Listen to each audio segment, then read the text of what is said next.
Phoenix Audio presents Alice in Wonderland by Lewis Carroll.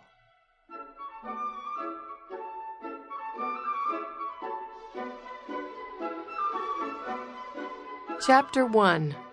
Down the Rabbit Hole.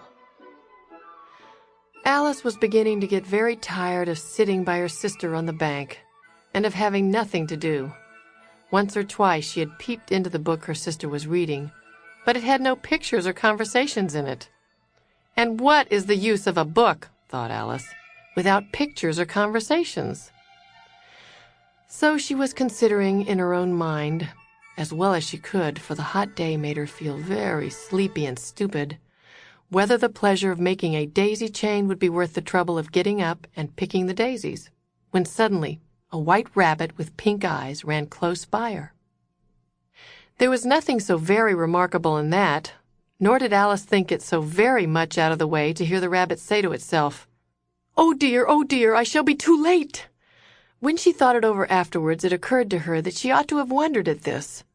But at the time it all seemed quite natural. But when the rabbit actually took a watch out of its waistcoat pocket and looked at it and then hurried on, Alice started to her feet, for it flashed across her mind that she had never before seen a rabbit with either a waistcoat pocket or a watch to take out of it. And burning with curiosity, she ran across the field after it, and was just in time to see it pop down a large rabbit hole under the hedge. In another moment, down went Alice after it, never once considering how in the world she was to get out again. The rabbit hole went straight on like a tunnel for some way, and then dipped suddenly down, so suddenly that Alice had not a moment to think about stopping herself before she found herself falling down what seemed to be a very deep well. Either the well was very deep, or she fell very slowly, for she had plenty of time as she went down to look about her, and to wonder what was going to happen next. First she tried to look down and make out what she was coming to, but it was too dark to see anything. Then she looked at the sides of the well, and noticed that they were filled with cupboards and bookshelves. Here and there she saw maps and pictures hung upon pegs.